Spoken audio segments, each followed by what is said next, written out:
J'ai pensé à rendre disponible une capsule vidéo que j'avais faite à l'époque pour mes étudiants. Ça traite en fait de l'arborescence de Windows, soit la gestion des fichiers, et puis surtout mieux comprendre les différentes composantes de cette arborescence-là. Alors, bon, je la rends disponible et bon visionnement. Bonjour et bienvenue dans mes capsules vidéo. Mon nom est Luc Boyer. Aujourd'hui, nous allons découvrir l'explorateur Windows 7. Alors, j'ai préalablement ouvert l'icône ordinateur pour me donner accès à cette fenêtre. Si vous regardez particulièrement, vous allez remarquer ici qu'il y a trois panneaux bien spécifiques, soit le panneau de navigation qui est juste ici. Vous avez évidemment le contenu qui est à votre droite et le panneau de détail lorsque l'on clique sur l'un ou l'autre des fichiers qui nous donne un petit sommaire.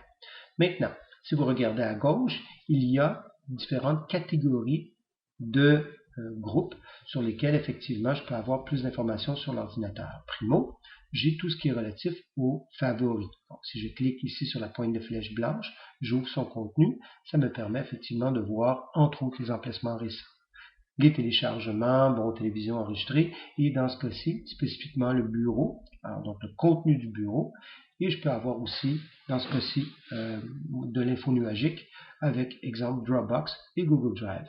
Si je regarde spécifiquement au niveau des bibliothèques, alors je vais voir ici les dossiers qui sont spécifiques à ma gestion personnelle, donc que ce soit par exemple les différents documents que j'ai mis à l'intérieur, que ce soit du Word, du Excel, etc. Donc, tout ce que l'on fait essentiellement dans le domaine de la bureautique. Je peux avoir aussi donc ce qui est relatif aux images, donc provenant de ma caméra et bon, les images que je vais, exemple, chercher sur le web. J'ai aussi la musique, ma musique et mes vidéos.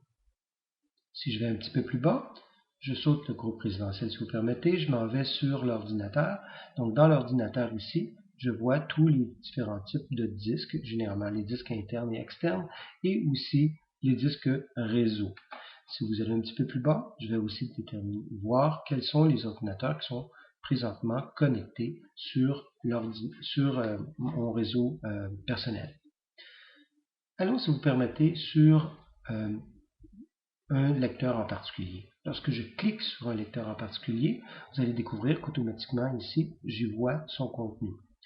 Vous remarquerez ici que la petite flèche noire détermine tout simplement, veut dire que j'ai ouvert, en fait, donc j'ai ouvert le contenu de ce dossier-là, et je le vois ici, il y a trois sous-dossiers, donc, par exemple ici, administration, KTC et KTL.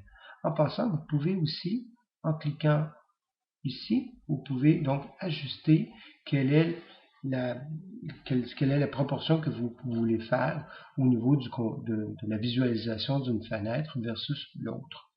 Si vous remarquez la pointe de flèche blanche, ça signifie tout simplement ici que je peux donc ouvrir. Donc, il y a des sous-dossiers. Alors, si je clique à l'intérieur ici, je vais donc vérifier son contenu et je vais effectivement réaliser ici qu'il y a encore une petite pointe de flèche blanche qui me permet simplement de dire qu'il y a des sous-dossiers. Lorsqu'il n'y a pas de pointe de flèche blanche, ça signifie tout simplement qu'il n'y a pas de sous-dossier. Cependant, je pourrais très bien cliquer et découvrir qu'il y a un contenu. Si je désire voir moins d'informations, tout simplement faire la petite pointe de flèche noire et donc j'impose le contenu, ce qui me permet de faire une navigation plus intéressante et plus facile. Maintenant, si je clique sur donc un dossier, je constate évidemment son contenu. Vous pouvez donc aussi, si vous permettez, accéder à quelque chose qui est intéressant qui s'appelle le volet de visualisation. Alors, si vous permettez, ce que je vais faire, je vais rendre ça un petit peu plus donc, petit ici, comme ceci. Et maintenant, ce que je vais faire avec ceci, je vais aller chercher le volet de visualisation. Alors, l'avantage de ceci, c'est qu'il est possible de visualiser, lorsque c'est possible, bien entendu, en partie, ce qu'il y a à l'intérieur du document en question. On peut être particulièrement pratique, comme par exemple ici, si je m'en vais sur ce fichier ici, je peux donc ici voir quel en est le contenu, comme ceci. peut être intéressant, évidemment, quand on veut faire quelque chose de très rapide, au lieu d'ouvrir et de fermer constamment l'application. Maintenant, ici, il est possible de faire la chose suivante. Dans les options, je peux donc ici opter pour différents types d'affichage. Donc, que ce soit le contenu, la mosaïque, détail, liste, petite icône, icône moyenne, grande, très grande icône. Une autre possibilité, évidemment, qui est offerte. Pour terminer, si je m'en vais, par exemple,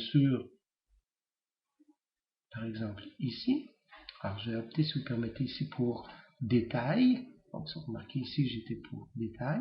Vous remarquerez qu'il y a des icônes ici, en fait des colonnes. Ces colonnes-là nous permettent effectivement de pouvoir, par exemple, passer d'un mode tri ascendant ou descendant. Je peux faire la même chose ici pour la modification, le type et la taille. Si je clique ici et sur une des colonnes, je peux même accéder à, exemple, la date de création, l'auteur, le mot-clé, et ajouter donc une autre colonne. Je peux faire la même chose ici, en cliquant sur taille, je fais disparaître, exemple, ici, donc la colonne de taille. Je peux mettre donc ici date de création, et ultimement, vérifier si ceci est pour moi correct. Si vous avez besoin de plus d'informations, sachez qu'il est possible d'aller sur Autre, et de découvrir qu'il y a énormément de possibilités selon évidemment ce que vous avez besoin de chercher comme information. Alors j'espère effectivement que ceci vous est utile. Évidemment, la pratique aide beaucoup par rapport à ça. Et ultimement, vous êtes en mesure de mieux naviguer à l'intérieur de votre arborescence et votre ordinateur. Alors, j'espère que vous avez apprécié. N'oubliez pas de me faire un petit thumbs up et de vous abonner à ma chaîne. C'est bien apprécié. Merci.